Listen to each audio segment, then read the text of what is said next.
Olá pessoal, vamos aí resolver FUVEST 2014, primeira fase. A prova pode ser encontrada nesse link. Eu vou deixar aí embaixo do vídeo para vocês poderem pegar a prova no próprio site da FUVEST mesmo. A prova que eu vou resolver é a versão V, que é a versão que está aqui nesse link, tá? que é a prova que a FUVEST disponibiliza para download. Prova feita no dia 24 do 11. Eu demorei um pouquinho para fazer, mas espero que seja útil para os alunos aí que pretendem prestar nos próximos anos. Isso é um projeto do meu site, tá? Tem a intenção de divulgar, montar bastante material, bastante exercícios resolvidos que podemos usar na internet. E aceito, inclusive, apoio, se vocês quiserem entrar no meu site, entrar em contato, mandar algum arquivo, algum documento, vai deixar online disponível para outras pessoas baixarem. É legal compartilhar, certo? Vamos lá. Vamos começar a resolver, tá? A primeira questão, vamos lá. Em uma competição de salto,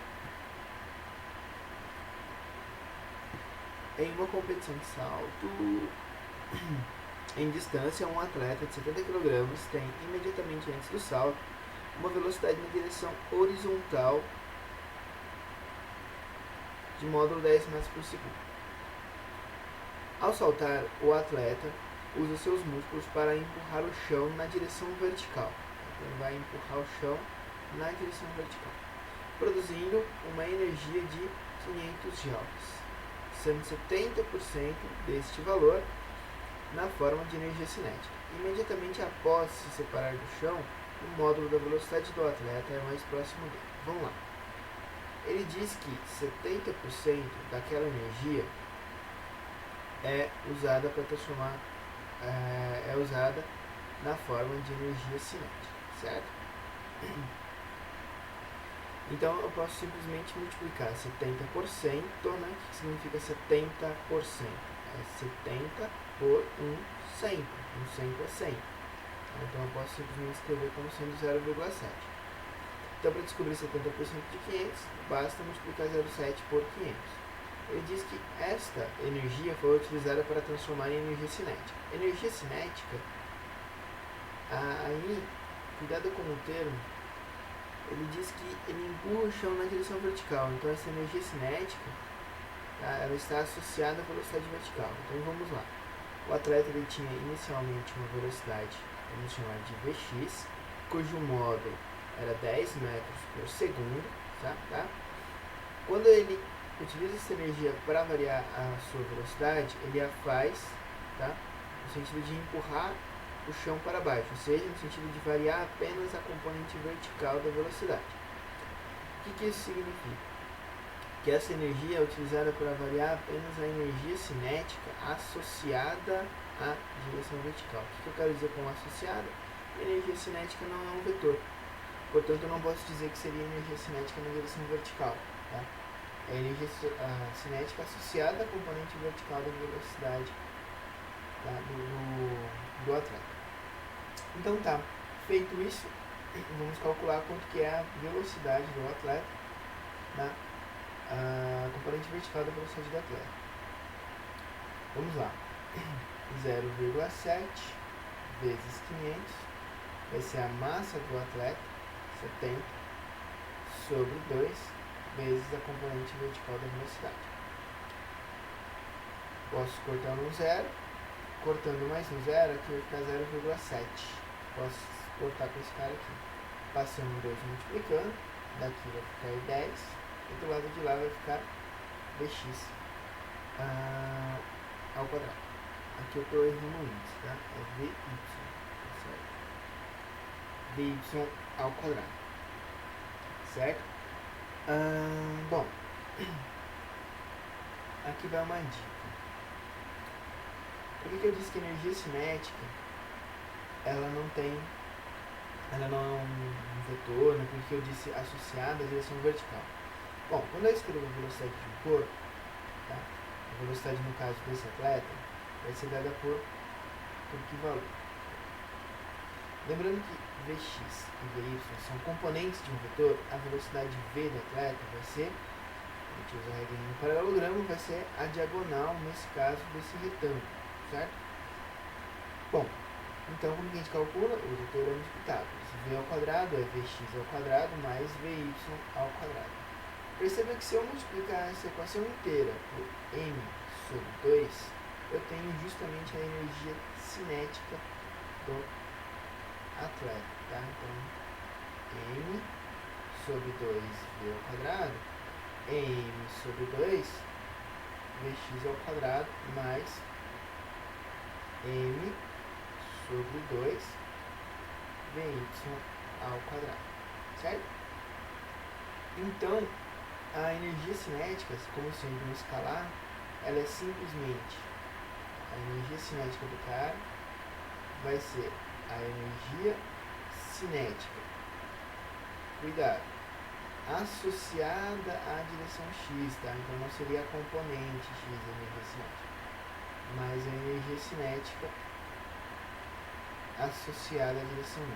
Esses riscos que estão aparecendo aqui é bug do programa, tá? Não tenho nem ideia do que está acontecendo, tá? Certo? Bom, o que isso significa? Bom, por que eu estou falando isso? Eu só estou discutindo uma questão, entre aspas, filosófica, tá?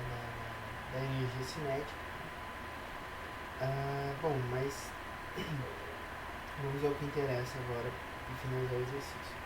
Como para calcular a velocidade resultante ou energia cinética total, eu vou usar a velocidade ao quadrado, então eu não vou me preocupar em tirar a raiz quadrada desse cara aqui, tá? Eu vou simplesmente calcular a energia cinética total. A energia cinética total dele vai ser o quê? M sobre 2 Vx ao quadrado mais M sobre 2 Vy ao quadrado. A massa é 70, vamos colocar o M sobre 2 em evidência. Vx, ele deu que vale 10. Vy ao quadrado já é 10, tá?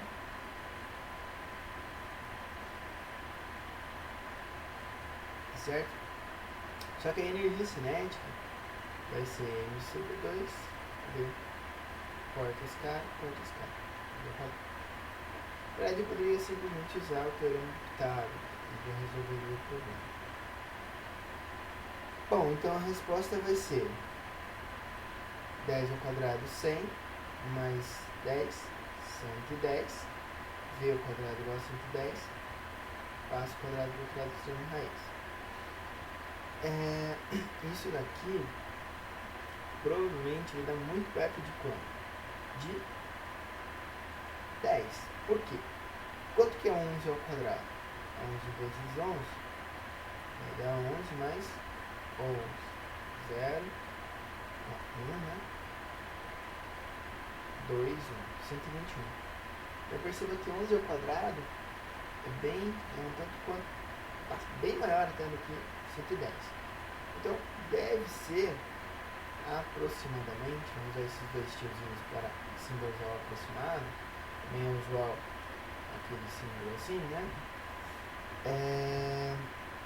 Deve ser aproximadamente em 10,5 metros por segundo. Se tiver valores muito próximos disso daqui, tá? Digamos que no gabarito tivesse 10,2, 10,3, 10,7, eu teria que verificar qual que está mais próximo da minha resposta. Como não tem, né, é razoável que eu pense que é a letra B mesmo, certo? Bom, é isso. Vamos lá. Questão número 13. A questão 13 diz: um núcleo de polônio 204 em repouso transmuta-se em um núcleo de chumbo 200, emitindo uma partícula alfa, com energia cinética EA. Nesta reação, a energia cinética do núcleo de chumbo é igual a. Vamos lá. A gente vai ter que usar a conservação da quantidade de movimento e conservação da energia para calcular esse camarada aí. Você tinha inicialmente aqui um polônio 204, certo? Qual que é a quantidade de movimento dele? Está em repouso. A quantidade de movimento inicial do sistema, vamos lá, vetorialmente falando, é 0. Depois que ele desintegra, ele vai mandar uma partícula alfa, digamos que a partícula alfa esteja aqui, com uma determinada velocidade, que a gente chama de velocidade V alfa, tá? E o átomo de polônio agora perdeu uma partícula alfa, que na verdade é o núcleo do átomo de hélio, né? A partícula alfa constituída de 2 prótons e 2 nêutrons. Ele vai ter que adquirir uma velocidade no sentido oposto, vamos chamar de VP, velocidade do polônio, ou VPO. Tá? Bom, nessa situação, quanto que vai ser a quantidade de movimento final? Continua sendo igual ao inicial, porque o sistema é isolado, então continua sendo igual a 0, que é no caso igual a M alfa vezes V alfa mais M polônio vezes V polônio. Cuidado que aqui essa equação ela é vetorial, então aqui a gente tem que usar os vetores de velocidade, certo? Só comentando, se eu adotar um referencialzinho aqui para a direita, por exemplo, esse cara ele está apontando em direção positiva do meu vetor. Então, aqui nessa equação, esse cara vai ser maior que 0 e esse cara vai ser menor que 0, certo? Agora, se eu quiser usar os valores absolutos, então eu posso simplesmente pegar esse lado da equação, esse cara aqui vai ser maior que 0, esse cara aqui vai ser menor que 0. Se eu quiser simplesmente pegar o valor absoluto de V alfa e o valor absoluto de V polônio, então eu posso simplesmente dizer que esse cara aqui, tá, é igual a esse cara aqui, tá? Em módulo isso é verdade. Então por isso eu posso simplesmente dizer que M alfa, V alfa é igual a M polônio, V polônio. Beleza? Bacana. Bom, até aqui eu não falei nada sobre os dados que ele deu. Ele deu que a energia da partícula alfa é E alfa. Que energia é essa? Energia cinética. M alfa, V alfa ao quadrado por 2. Isso eu tenho. O que ele quer é a energia do polônio, que vai ser massa do polônio vezes a velocidade do polônio ao quadrado, dividido por 2. Certo? Bom, como que eu posso fazer? Com essa equação da conservação da quantidade de movimento, eu consigo descobrir quanto vale a velocidade do polônio, certo? Quanto que vale a velocidade do polônio? Mudando aqui, trocando de lado essas duas equações, e passando a massa do polônio dividindo, vai ficar massa da partícula alfa vezes a velocidade da partícula alfa, dividido pela massa do polônio. Para simplificar, a gente já pode calcular essa razão. Massa da partícula alfa vai ser 4. Massa do polônio, cuidado, 200, que é depois do decaimento. Então vai ser igual a 200, tá? Vezes V alfa. Isso significa que isso vai dar 1 sobre 50 da velocidade da partícula alfa. Tá? Certo? Na partícula alfa também a gente pode substituir a massa da partícula alfa por 4. Isso daqui vai dar isso aqui por 4, 4 por 2, 2. 2 V alfa ao quadrado. Bacana, esse resultado é importante. Vamos lá, vamos então calcular a energia do polônio. A energia do polônio vai ser a massa do polônio, que é 200, tá? sobre 2 vezes a velocidade do polônio ao quadrado. A velocidade do polônio ao quadrado é 1 sobre 50 da velocidade da partícula alfa. Então, tudo isso aqui ao quadrado, certo? Vai dar. Então, eu posso simplificar. Sobra 100 em cima. V alfa ao quadrado. E o 50 embaixo vai ficar quanto? 50 ao quadrado. 2.500. Vou escrever aqui embaixo. A energia do polônio vai ser, simplifica, né, com esses dois zeros, vai ficar a velocidade da partícula alfa ao quadrado sobre 25. Bacana. Só que se a gente olhar aqui na equação que foi dada no enunciado, eu sei que 2 vezes a velocidade da partícula alfa é a energia da partícula alfa. Ou seja, a velocidade da partícula alfa é numericamente a energia da partícula alfa sobre 2. Eu faço esse 2 dividindo. Então esse cara vai ficar, vamos escrever sobre 25 aqui, vezes a velocidade da partícula alfa é a energia da partícula alfa sobre 2. Junto 2 com 25, isso dá energia da partícula alfa sobre 50. Beleza? Que dá a alternativa C. Bacana. Certinho? Um pequeno comentário que eu acho que vale a pena ser feito é: poxa, professor, não está trabalhando no sistema internacional. A massa atômica não está em quilograma, está em unidades de massa atômica. Mas então vai dar errado a resolução? Vai ter algum problema? Na verdade não vai ter problema. Por quê? Porque tanto a energia da partícula alfa como a energia do polônio estão trabalhando nas mesmas unidades. Eu estou fazendo uma comparação. Tá? A energia da partícula alfa dividida por 50 necessariamente é igual à energia da partícula necessariamente é igual à energia do polônio.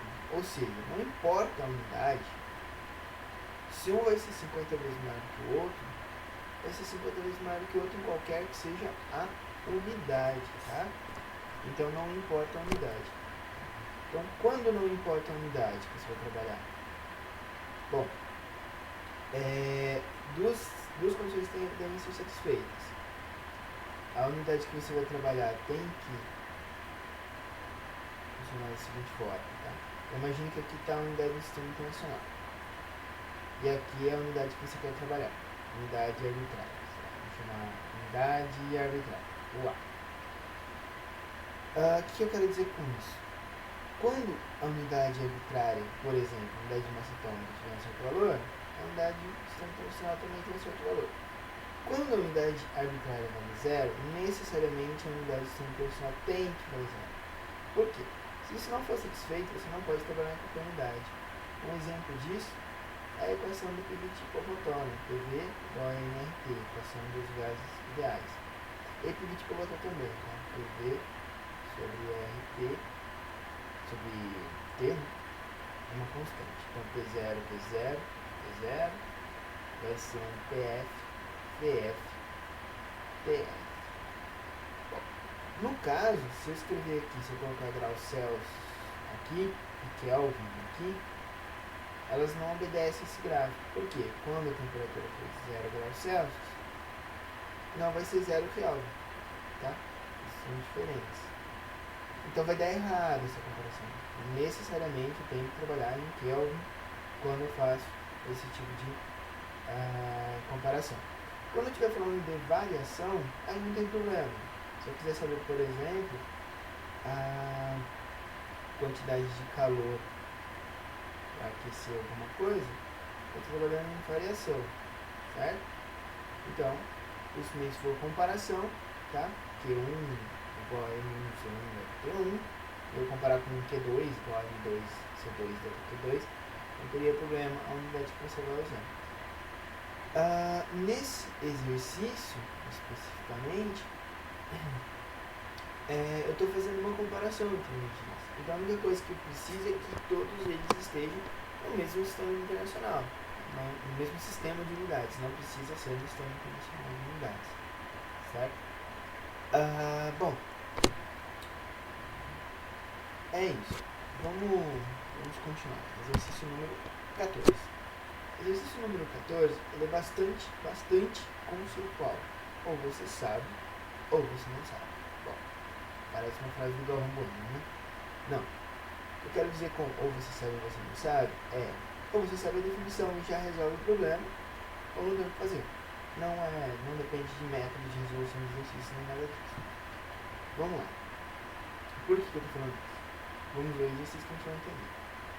Um bloco de madeira impermeável de massa e mão e dimensões 2 por 3 por 3 centímetros cúbicos é inserido muito lentamente na água de um balde, até a condição de equilíbrio, com metade de seu volume submerso. A água que vaza do balde é coletada em um copo e tem massa mzinha. A figura ilustra as situações inicial e final, em ambos os casos. O balde encontra-se cheio de água até a sua capacidade máxima. A relação entre as massas em minha mão é tal que, vamos lá, vocês têm que lembrar a propriedade de empuxo.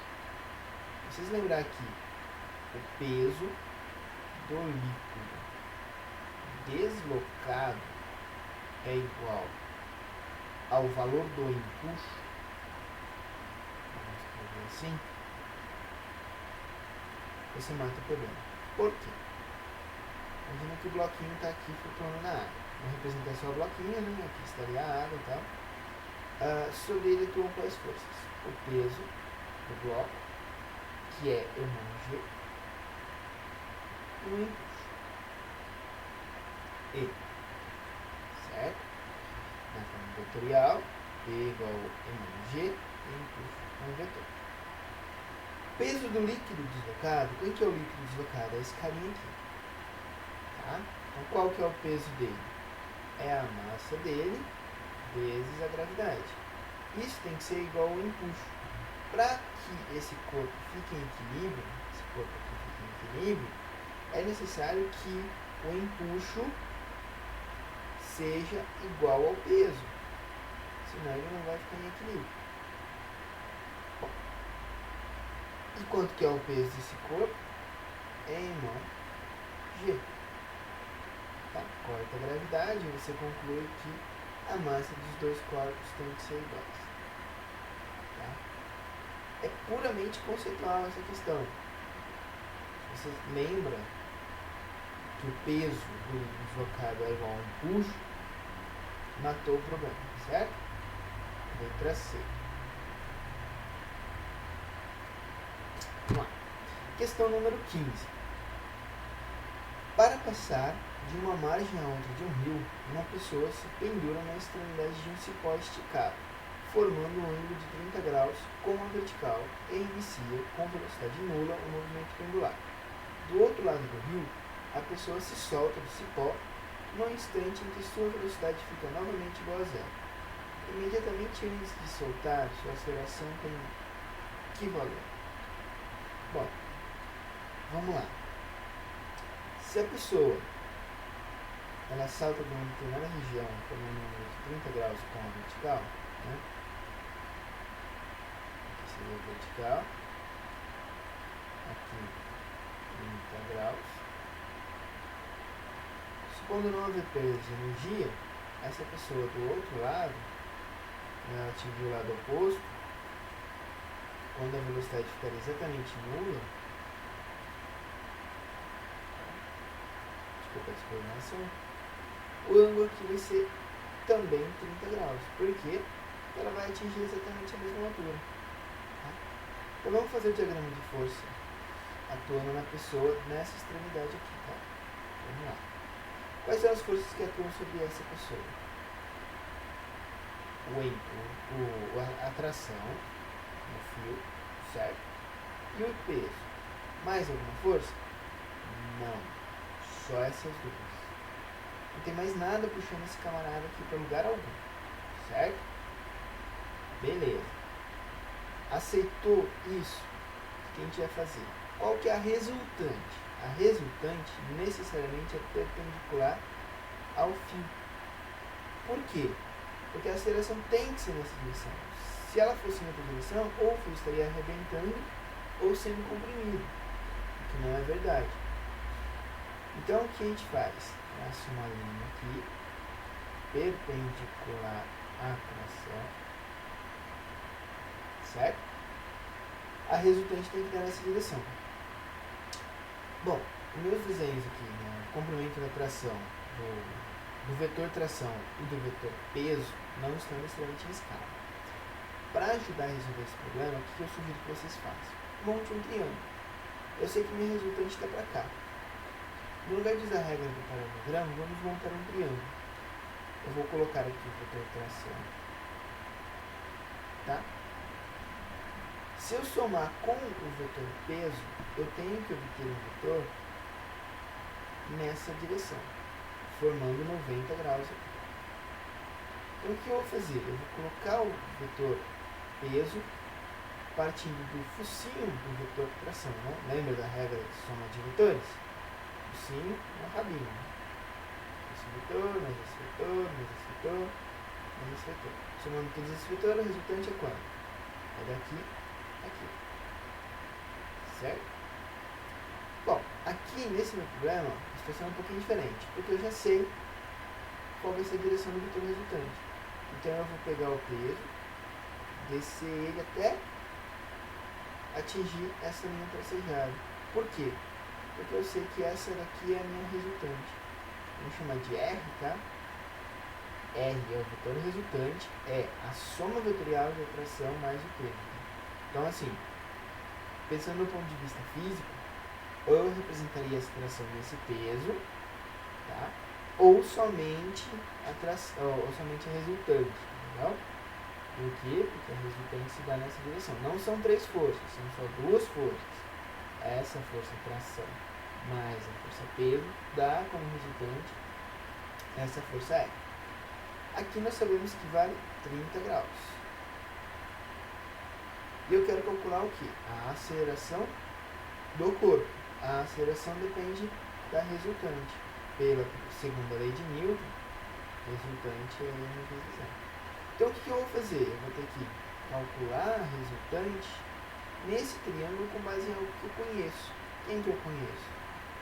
O peso. A tração eu não sei e não preciso saber. Como que eu relaciono o peso com a resultante, dado que eu tenho um triângulo retângulo? Bom, eu tenho a hipotenusa e o cateto oposto. Então eu tenho que usar o seno de 30 graus. Por quê? Seno de 30 graus é igual a cateto oposto, resultante, sobre cateto, sobre hipotenusa, que é o peso. Certo? Seno de 30 é meio, tá? Meio. Resultante, MA. E peso, mg. Não depende da massa, tá legal? Continuando aqui embaixo, o g passa multiplicando, A vai ser o quê? G sobre 2. Tá legal? Como ele deu o valor da gravidade, a aceleração vai ser 5 metros por segundo. Que ele deu aqui, a aceleração da gravidade. Vamos lá. Valor nulo? Não. Direção que forma um ângulo de 30 graus com a vertical? Bom, a aceleração está para cá.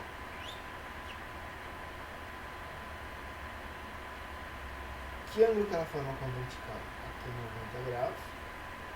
Tá? Se eu traçar uma linha vertical aqui, aqui aparece aquele Z, famoso Z, aqui é 30 graus também, certo? Aqui vai ter que ser quanto? 60 graus. Por que 60? Esse negócio que tem raiva nessas linhas que parecem muito loucas. Por que 60 graus? porque a soma aqui tem que dar 180. Aqui já tem 90. Aqui é 30, falta 60 para dar mais 90, né? Então, com a vertical forma 60 graus. Bom, vamos analisar então pelo valor da aceleração. Não é 9 e não é 9. Sobra a letra C ou N. A letra C diz que forma 30 graus com a vertical. A gente acabou de ver que é 60. Então a gente fica com a letra I. Certinho?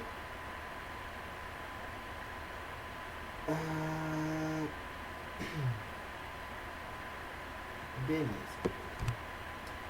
Próxima questão. Uma estação espacial foi projetada com formato cilíndrico de raio R igual a 100 metros, como ilustra a figura ao lado. Para simular o efeito gravitacional e permitir que as pessoas caminhem na parte interna da casca cilíndrica, a estação gira em torno do seu eixo, com velocidade angular constante, ômega.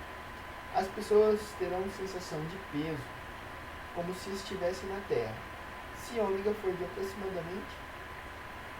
Bom, primeiro, para que vocês não confundam com forças centrífugas, tá? Por quê? O que seria uma força centrífuga e uma força centrífuga? Se você está dentro da nave e solta um objeto, tem a impressão que esse objeto vai em direção para fora, né, do eixo de rotação. Na verdade, as leis de Newton são válidas para referenciais inerciais, tá? Então a referência não pode estar acelerada. Como esse sistema tem rotação, então ele na verdade é um sistema o quê? Acelerado, na qual a aceleração é centrípeta e é igual a quanto? V ao quadrado sobre R, certo? Onde V é ômega R. Então a gente pode até escrever esse cara como sendo o quê? V ao quadrado é ômega quadrado R quadrado, um dos R's quartos, vai sobrar só ômega quadrado vezes R. Tá? Então esse sistema, esse referencial está acelerado. Então não vai valer as leis de Newton. Para a gente tentar entender o que está acontecendo, a gente tem que pensar como se a gente estivesse do lado de fora mesmo, e não dentro da nave.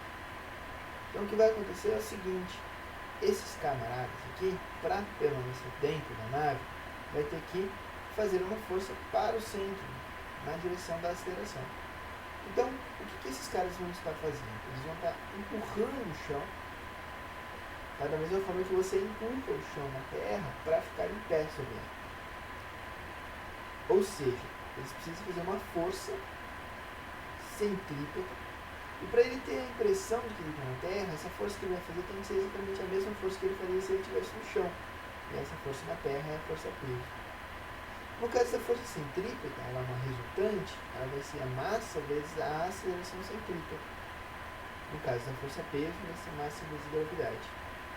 Corta a massa fora e substitui aqui a aceleração centrípeta que a gente encontrou anteriormente. Então, ômega quadrado R tem que ser igual a gravidade. Substituindo os dados, ômega quadrado, R vale 100, igual a 10. Passa esse cara dividindo, ômega quadrado vai ser 10 sobre 100, isso vai dar 0,1. Tirando a raiz desse cara, quanto que dá a raiz de 0,1? Assim, ou não. Bom, eu vou dar uma sugestão para vocês. Geralmente, quando aparecer π, você pode aproximar esse cara aqui para a raiz quadrada de 10. E muitas vezes você pode aproximar π para 3.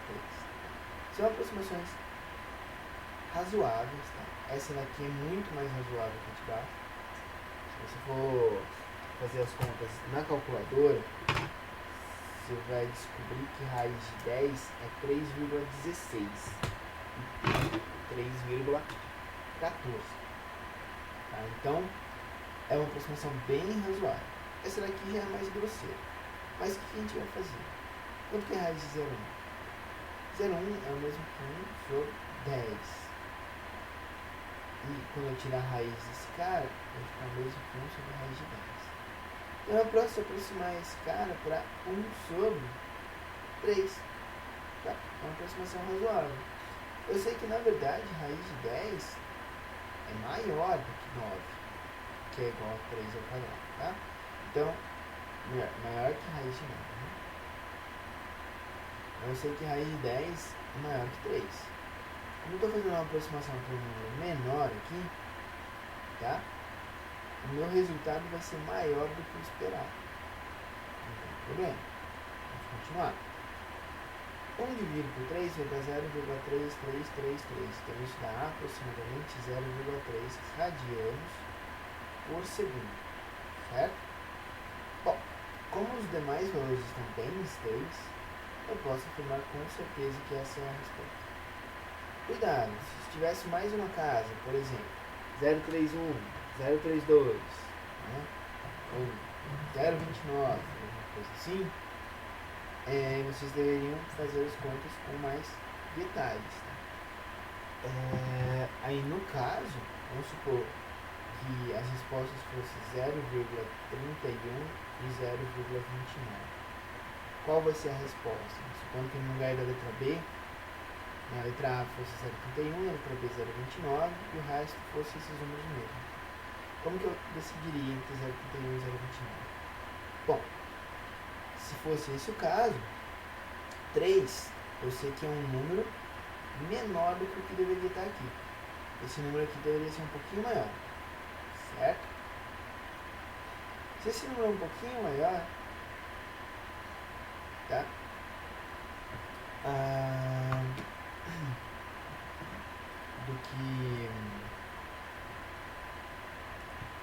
Do que esperado, então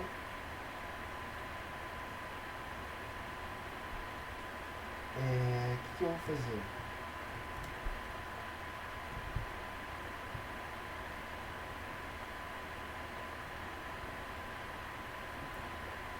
Se esse número é um pouquinho maior do que esperado,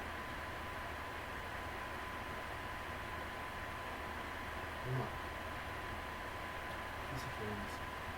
Vou dividir por um número aqui mais.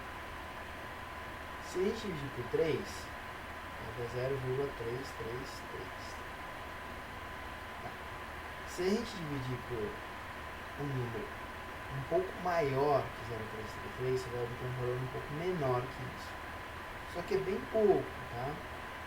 Vai dar uma diferença menor que 10%. Tá? Então vamos supor que aqui eu estou fazendo uma aproximação para 3, enquanto na verdade é 3,1, 3,2. Então a diferença deve estar nessa casa aqui, ó. Certo? Então talvez a minha resposta real seja 0,3 e algo em torno de 3 aqui, tá? Então poderia ser 0,34 ou 0,32, algo em torno disso. Então mesmo assim a gente ficaria com 0,31, porque é o número que mais se aproxima dos resultados esperados. Tá? Se vocês preferirem, façam as contas, tá? Chuta o número para ver quanto que dá a raiz. Eu gosto bastante de ficar fazendo aproximações, tá legal? Porque na hora da prova você não pode usar calculadora, então não use calculadora na sua casa, não use calculadora para resolver os exercícios. No máximo, para conferir respostas. Tá? Então, fazer uma análise do valor próximo que deve dar a sua resposta pode fazer ganhar tempo. Talvez do jeito que eu estou fazendo aqui, bem devagar, talvez pareça que não. Mas na hora da prova, você não precisa perder tempo resolvendo, tirando o valorzinho de raiz quadrada. Tá? Bom, é isso. Vamos para a questão 17. A questão 17 diz: uma lâmina metálica de bronze e ferro na temperatura ambiente é fixada por uma de suas extremidades, como visto na figura abaixo. Então o bronze está em cima e o ferro está embaixo. Nessa situação, a lâmina está plana e horizontal. A seguir, ela é aquecida por uma chama de gás. Após algum tempo de aquecimento, a forma assumida pela lâmina será mais adequadamente representada por qual figura? Bom, o que a gente tem que fazer? Tem que analisar o note-a-dot. Ele diz que o coeficiente de dilatação térmica linear do ferro é de 1,2 × 10⁻⁵. Cuidado, gente, que pode ser que ele dê algo diferente do linear. Nesse caso a gente vai precisar do linear. Então ele vai precisar do volumétrico ou o superficial. Se a gente chama de alfa coeficiente linear, beta coeficiente de dilatação superficial e gama ou volumétrico, a gente tem que o beta é igual a 2 alfa e o gama é igual a 3 alfa. Tá? Então se ele desse a dilatação linear, né? Se ele não desse o linear, se ele desse o superficial ou volumétrico,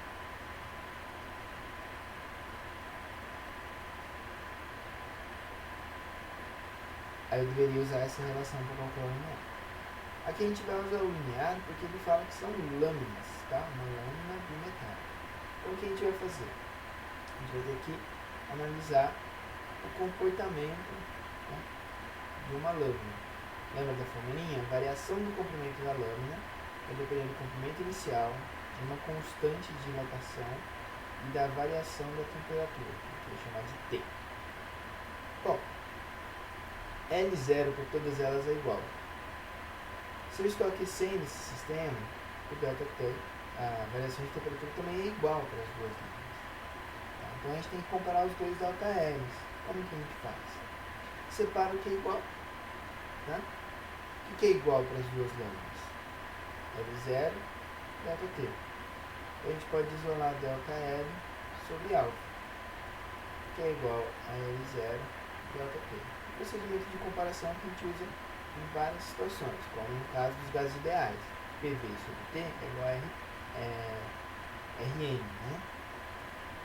E se você tem o mesmo gás, dado que você tem a mesma constante dos gases ideais, então você pode comparar. Aqui eu estou fazendo um processo parecido. Como isso aqui é igual para as duas lâminas, eu posso dizer que ΔL sobre alfa para a lâmina de bronze é igual a ΔL sobre alfa da lâmina de ferro. Certo? Vamos lá. Eu sei que o coeficiente de dilatação do ferro vale isso e do bronze vale isso. Vocês concordam que do bronze é maior do que do ferro? Certo? Então vamos lá, se esse cara aqui é maior, para essa razão ser igual, né, para essa razão ΔL por alfa ser igual, o cara de cima tem que ser menor. Isso significa que o bronze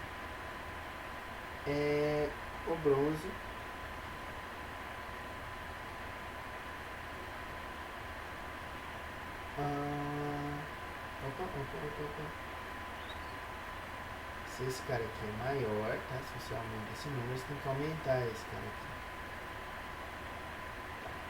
Vamos pensar um pouco. A gente tem aqui o número 1 dividido por 1. Se eu aumentar embaixo, se eu fizer o de baixo virar 2, eu tenho que fazer de cima virar 2.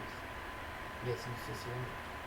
Ou se eu for 1 embaixo for 5, se eu fizer o de baixo virar 7, o de cima vai ter que aumentar também de tal forma que essa razão continue sendo 7.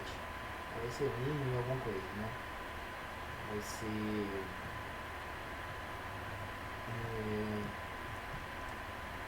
vai ser 1,4. Se você dividir vai dar 1/5. E assim sucessivamente. Então aumentou de baixo, tem que aumentar de cima. Tá? Para a razão ser constante. Certo? Beleza? Como assim? Mas de cada um muda. Beleza, mas essa razão ela vai ser L0 ΔT para os dois. Por que ΔT é igual para os dois? Porque os dois foram aquecidos juntos. Legal? Então quem vai dilatar mais? O bronze. Para o bronze ter um comprimento maior, concorda que na letra D eu tenho a resposta, esse comprimento aqui, ó, da lâmina de ferro é menor do que esse comprimento aqui da lâmina do bronze. Então eu tenho a letra D como resposta, certo? Bom, vamos analisar, só por precaução, qual a diferença da letra C e da letra D. Bom, inicialmente, os dois vão variar pouquinho. Assim, se eu pegasse dois nomes bem pequenininhos, a diferença da dilatação delas é quase que zero. Então não vai ter diferença. Perceba que aqui, ó, houve uma dilatação, houve um entortamento da lâmina para baixo. O que não faz sentido. Esse entortamento aqui é uma coisa esquisita. Tá? Então, no final, quando você tiver uma lâmina bimetálica, dois materiais diferentes, com coeficientes diferentes, tá legal? Necessariamente você já pode excluir a letra A e a letra B, né? Não existir. Então, o segredo está em analisar o coeficiente de dilatação linear. O que tem maior coeficiente de dilatação linear vai dilatar mais. Então, ele vai ficar mais longo. Certo? Então, sempre vai ser ou essa ou essa. Né? Ou dilatar para um lado ou para o outro. Nunca ao longo de uma direção horizontal. Aqui eu gostaria de sugerir que vocês façam um experimento. Não vou incentivar ninguém a fumar, mas se vocês conhecerem alguém que fuma, pega a embalagem do cigarro. Muitas vezes ela é feita com um material laminado na parte interna, tá? E na parte externa tem um pedaço de papel, é colado. Aqui esse sistema, colocando próximo ao fogão, né, no chão, o que vai acontecer? A dilatação do metal é muito maior que a dilatação do papel. Se aqui embaixo eu tiver um pedaço de papel e aqui em cima eu tiver um metal, o metal vai dilatar mais, o resultado final é que você vai ter uma coisa assim, ele vai entortar. O que acontece? Assim. Beleza? Essas minhas horizontais não sabem. Vamos lá. Questão 18. Um prisma triangular desvia um feixe de luz verde de um determinado ângulo θ, bacana, de incidência como ilustra a figura A. Ao lado. Se uma placa plana do mesmo material do prisma for colocado entre a fonte de luz e o prisma, nas posições mostradas na figura B e C, a luz ao sair do prisma será desviada respectivamente de ângulos θB e θC, em relação à direção da incidência indicada pelas setas. Os desvios angulares serão tais que... Bom, vamos fazer o seguinte, vamos resolver primeiro o segundo caso. No segundo caso, eu tenho uma incidência aqui, né? Como essa lâmina ela possui faces paralelas, esse raio não vai sofrer mudança no trajetório. Então, o resultado aqui é que você consiga.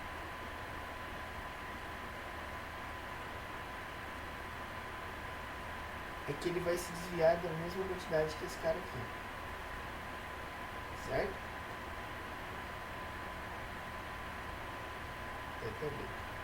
Por quê? Porque não houve desvio da luz incidente. Bacana? Então eu já posso afirmar que θA é igual a θB. Certo? Agora, vamos analisar o que acontece com a outra situação. Na outra situação, acho que vale a pena a gente desenhar uma lâmina bimetálica. Uma lâmina de faces paralelas. Então aqui eu tenho uma lâmina. Nossa, que tamanho de lâmina.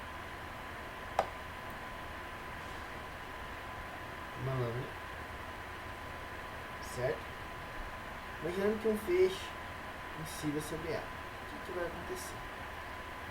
Esse raio vai sofrer um pequeno desvio, certo? E depois ele vai voltar na mesma direção que o anterior. Por quê? Vamos dizer que aqui esteja a minha reta normal. Aqui vai ser o ângulo de incidência que eu chamo de I. Aqui vai ter o ângulo de refração R. Por aquele Z lá da trigonometria, aqui também é R. Se o ângulo de incidência é R, indo do mais para o menos, pela lei de Snell, eu volto a obter I aqui. Então, quando você tem um raio de luz que chega paralelo numa lâmina de face paralela, essa lâmina vai fazer o quê? Apenas mudar, deslocar um pouquinho essa trajetória, de uma certa distânciazinha aqui. Ou seja, esse raio vai incidir na mesma direção aqui no meu prisma. Tá? Então, ele vai desviar esse cara aqui, ó. Tá? Vai descer um pouquinho, mas no final das contas, ele vai desviar da mesma quantidade que os anteriores. Tá? Esse cara aqui vai ser θc, vai ser igual a θc. Por quê? Porque esse raio, ao passar por essa lâmina de face paralela, ao emergir dessa lâmina, vai emergir paralelamente à direção anterior. Tá? Então eu ficaria com a resposta aqui do item. Certo? Questão 19. Dois fios metálicos F1 e F2 cilíndricos do mesmo material de resistividade ρ, de seção transversal de áreas respectivamente A1 e A2 igual a 2A1, comprimento L, são emendados, como mostra a figura. O sistema formado pelos fios é conectado a uma bateria de tensão V. Nessas condições, a diferença de potencial V1 entre as extremidades F1 de F1 e V2 entre as extremidades de F2 são tais que... Vamos lá. Primeira coisa, vamos determinar a resistência desses dois caras. A gente vai usar a equação da resistividade, da resistência em função da resistividade, que é ρ L sobre A. Tá? Vamos lá. Se eu disser que a resistência do fio é R1, e ela é igual a ρ L1, que é igual a L, sobre A, que é A1, eu vou obter a resistência do primeiro fio. O segundo fio, eu vou obter que a resistência vai ser ρL sobre A2. Só que ele diz no enunciado que A2 é 2A1. Porém, o que é isso aqui? Isso é igual a R1. Ou seja, R2 igual a R1 por 2. Certo? Só para facilitar as contas, passo 2 multiplicando, eu vou obter que R1 é igual a 2R2. Tá?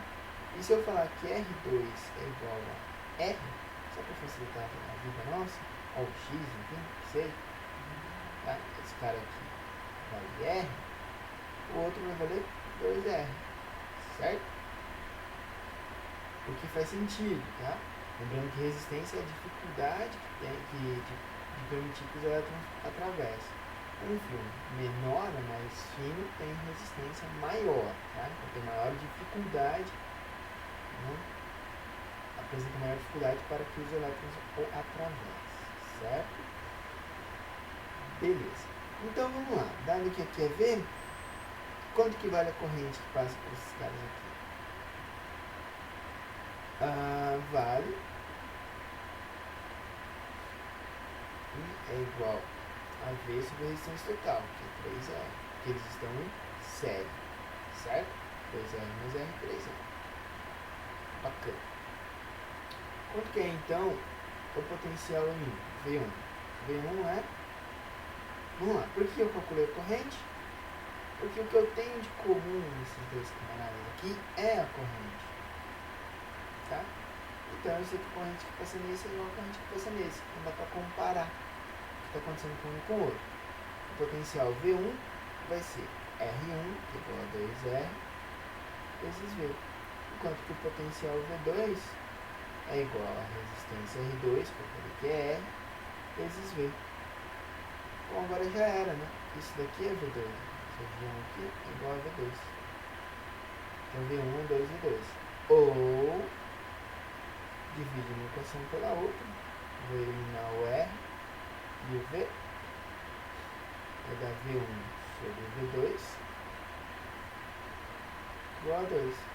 Ou seja, V1 é igual a 2 V2.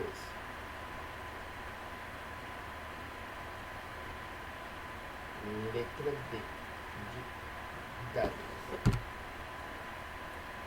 Beleza? Faltam só duas questões agora, hein? A questão 20 diz: Senhor Rubiato, um músico aposentado gosta de ouvir seus velhos discos sentado em uma poltrona. Está ouvindo um conhecido solo de violino quando sua esposa Matilde afasta a caixa acústica da direita, CD, de uma distância L, como visto da figura. Em seguida, Sr. Rubinato reclama: não consigo mais ouvir o lar do violino, que antes soava bastante forte. Entre as alternativas abaixo, para a distância L, a única compatível com a reclamação do Sr. Rubiato é... Vamos lá. Note a dot. O mesmo sinal elétrico do amplificador é ligado aos dois alto-falantes, cujos cones se movimentam em fase. O que isso significa? Que você tem que esses dois sons, produzidos pelas duas caixas de som, estão em fase. Então vai ocorrer interferência entre o som produzido por esse cara e por esse cara apenas devido à diferença de caminho, certo? Digamos que aqui caiba uma ondinha bonitinha. Aqui vai caber a mesma coisa. Certo? Então, quando dois máximos chegarem aqui, vai ter interferência construtiva. Então, inicialmente era isso que estava acontecendo. Para a frequência do Lá. Certo? Legal. Então, vai sumir, vai deixar de ouvir o Lá, porque esse afastamento fez com que ocorresse uma defasagem, né, dos dois sinais, certo? Não vão chegar dois máximos no ouvido de mediano. Vão chegar o quê? As ondinhas vão chegar defasadas, vai ser uma ação de um máximo com um mínimo, de tal forma que ele vai deixar de ouvir essa frequência específica. Então, esse L vai ter que ser um número inteiro vezes meio comprimento de onda. Tá? Para ter interferência destrutiva, tem que ter uma diferença de meio lambda, certo? Uma onda tem que chegar com diferença de meio lambda atrasada em relação à outra. Tá? Então, por exemplo, digamos que aqui seja uma onda, a outra tem que estar metade de um comprimento de onda atrasado, para que sofra interferência destrutiva. Bom, como ele deu a frequência e a velocidade, eu consigo descobrir lambda, né? V é lambda F, lambda vai ser V sobre F. Entende? Então, L vai ser N, lambda é V sobre F, V sobre 2F. Eu quero descobrir L. Vamos substituir os dados. Vai ser N vezes velocidade da onda, 330, frequência, 440. Entende? Vamos lá. E o cursor. L vai ser igual. Se eu fizer essa conta, 330 dividido por 880, eu vou obter 0,375 metros, certo? Ou seja, a L é aproximadamente 0,38 N centímetros. Onde N pode valer quanto? Pode valer 1, o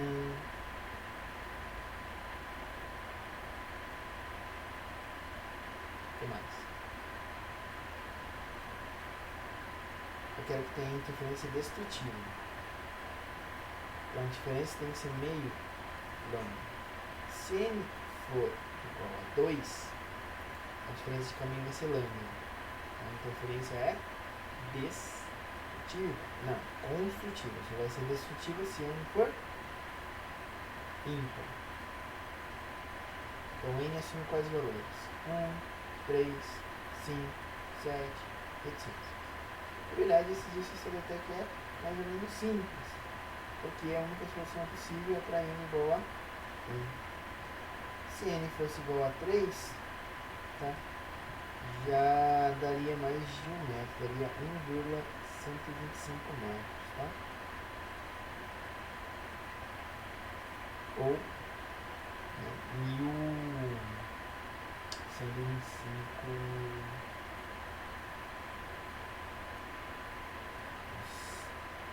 112,5 centímetros. Bom, vamos então para a última questão, penúltima questão, se não estiver enganado.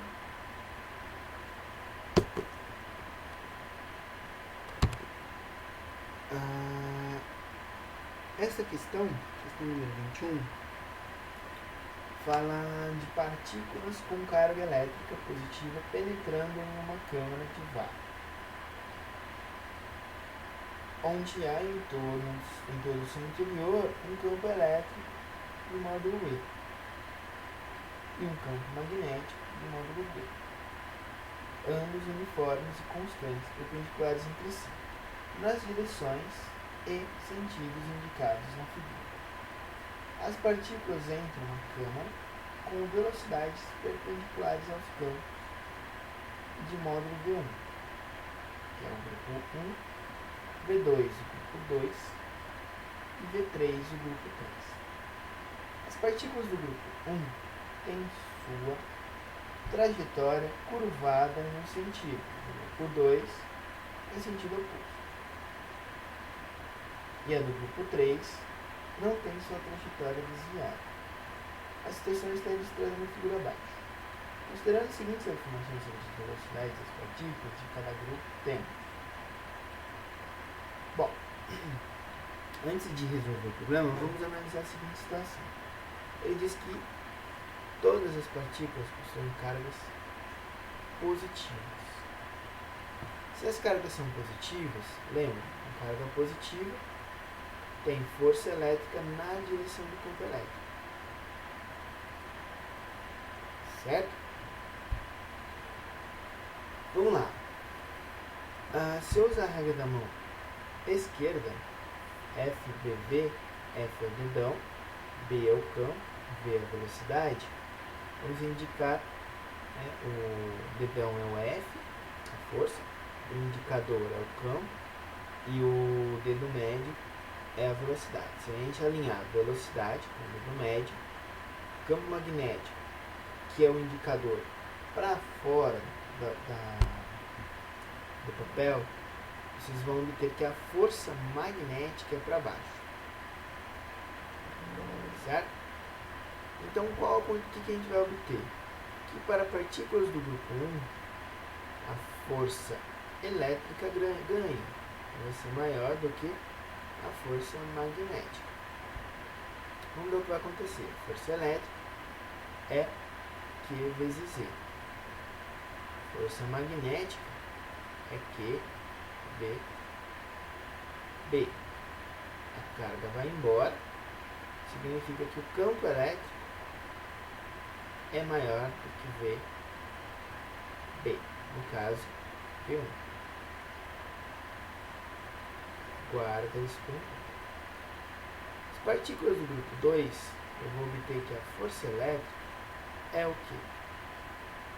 Menor do que a magnética ganha. As partículas descem. Menor que a força magnética. Substituindo F por QE e a magnética por VB, já cortando a carga, eu obtenho que o campo elétrico é menor do que V2B. E nas partículas do grupo 3, se ele vai em linha reta, certo? a força resultante é zero. A força elétrica é igual à força magnética. Isso significa que Q vezes E é igual a V, no caso V3, vezes P. Beleza? Bom, como E é um só, tá? Eu sei que E ele vai estar entre V2B e V1B, certo? V1B e V2B.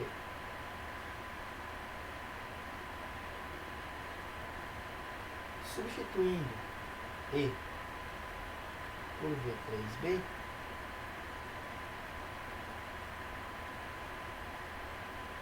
e cortando B, eu obtenho que V1 é menor que V3, que é menor que V2. Certo? Vamos analisar agora as alternativas. Ele diz que V1 é maior que V2. V1 é maior que V2. Falso. Certo? Por quê? A gente acabou de obter que V1 é menor que V2. E V1 é maior que EB. V1 é maior que EB. Se eu isolar aqui, ó, posso ir dividindo, V1 é menor que EB. Falso. Item 2. V1 é menor que V2. Verdade. V1 é menor que EB. Verdade, que é justamente o contrário do final do item 1. E V3 igual a EB. Verdade também. A gente teve aqui. Resposta 2 e 3 corretos. Agora sim é a última questão. O resultado do exame de audiometria de uma pessoa é mostrado na figura abaixo. Os gráficos apresentam o nível de intensidade sonora mínima e em decibéis, audível por por suas orelhas direita e esquerda, em função da frequência F do som, em kHz. A comparação desses resultados com os anos anteriores mostrou que, com o passar dos anos, ela teve perda auditiva. Com base nessas informações, foram feitas as seguintes afirmações sobre a audição da pessoa. Primeira afirmação. Ela ouve sons de frequências de 6 kHz em intensidade de 20 decibéis com a orelha direita, mas não com a esquerda. Vamos lá. Eu pulei a 22, gente. A 29. Bom,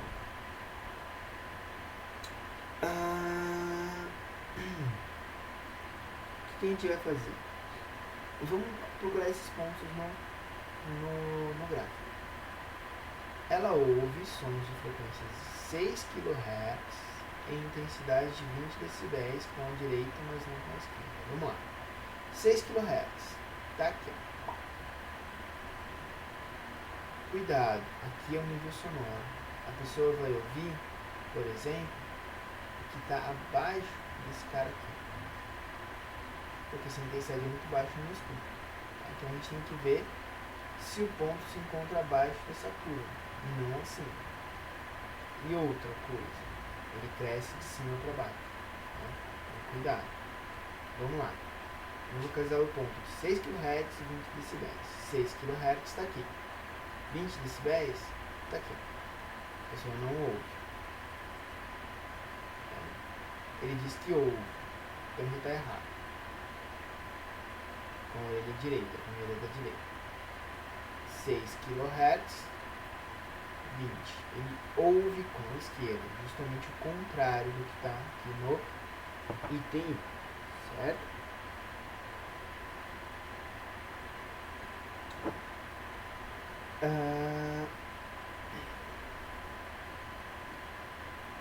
Item 2.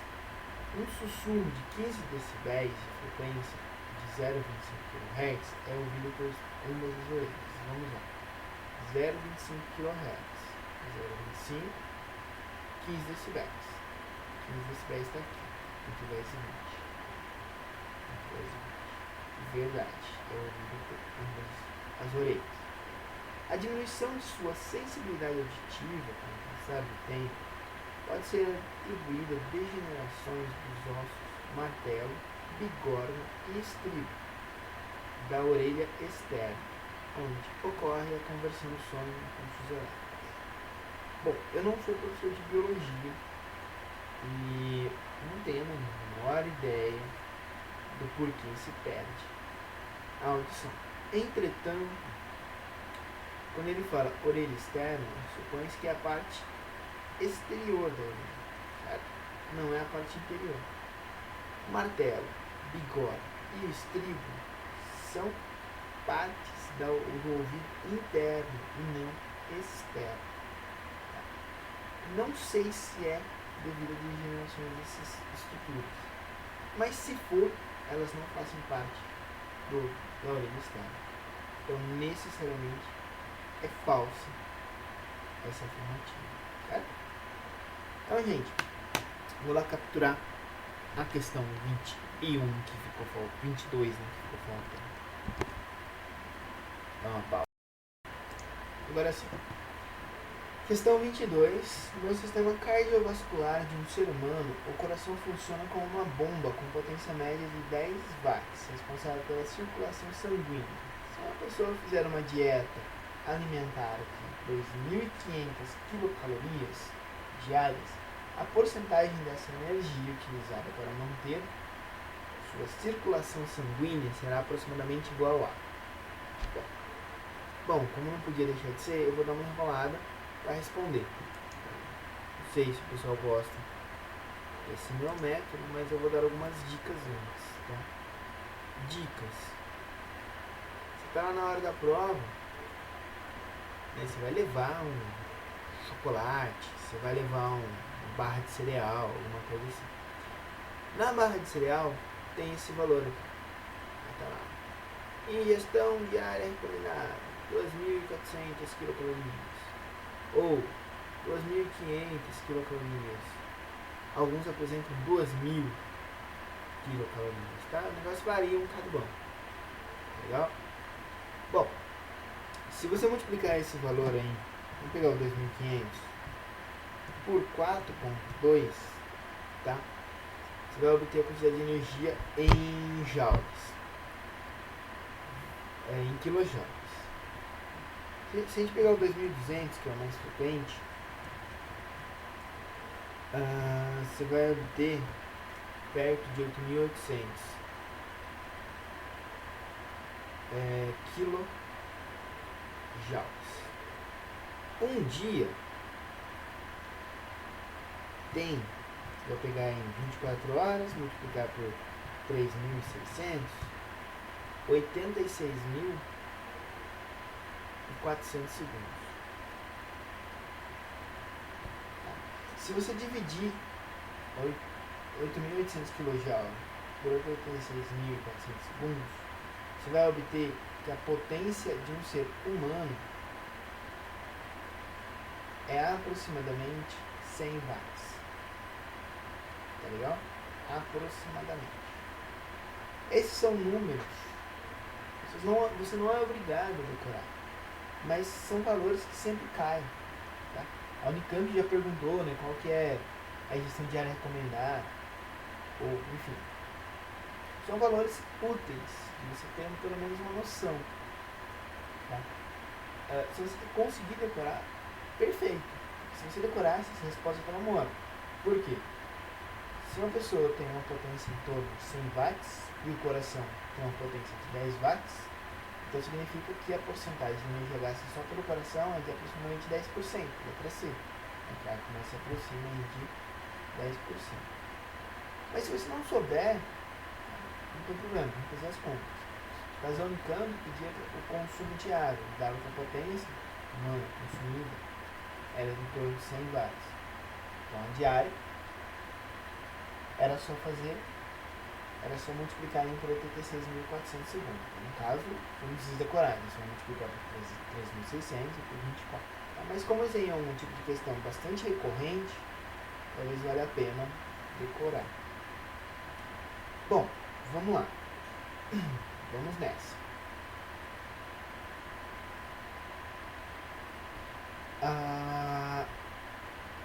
Ele quer saber qual é a porcentagem diária consumida. Vamos lá. A energia consumida pelo coração, vamos fazer assim, ó, vai ser igual à potência do coração vezes o tempo que ele funciona. Eu quero por dia, a potência vai ser de 10 watts e o tempo em dia 24 horas vezes 60 vezes 60 segundos.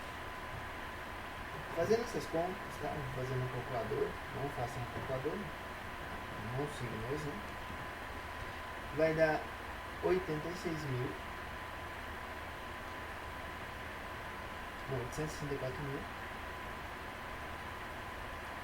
joules. Vamos lá. Uma caloria é 4 joules. Eu percebo que se eu dividir esse cara aqui por 4, eu obtenho o do lado esquerdo.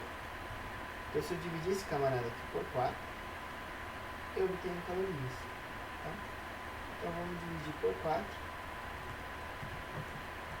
Eu vou obter 216 mil calorias. Tá? Então, eu sei que 216 mil é o consumo diário. A gente pode pensar da seguinte forma: a porcentagem é sempre o quê? O que eu gasto sobre 100%, não é isso? 70%. 70 sobre 100. 100 é o total. Então, a porcentagem que eu vou consumir é de 216 quilocalorias. O 100%, que é tudo que eu consumo, 2.500 quilocalorias. Corta a unidade. 216 dividido por 2.500 vai dar aproximadamente 0,09. Só que isso em porcentagem. Isso é o mesmo que 9 sobre 100, ou seja, 9 dividido por 100, 9%. Tá? Gente, desculpa esses negocinhos que aparecem aí, eu não sei porque que aparece, se eu cortar muito rápido, começa a aparecer um risco muito doido, né? O bug desse programa é muito louco aqui. Agora o que vai acontecer não acontece. Eu não tenho nem ideia do que acontece. Bom, gente, espero que tenha sido útil. Aceito sugestões. Se eu estou falando muito baixo, muito devagar, se eu preciso de um quadro melhor, software melhor, didática melhor, letra melhor. Aceito sugestões, tá legal? É isso aí. Valeu, pessoal. Até a próxima.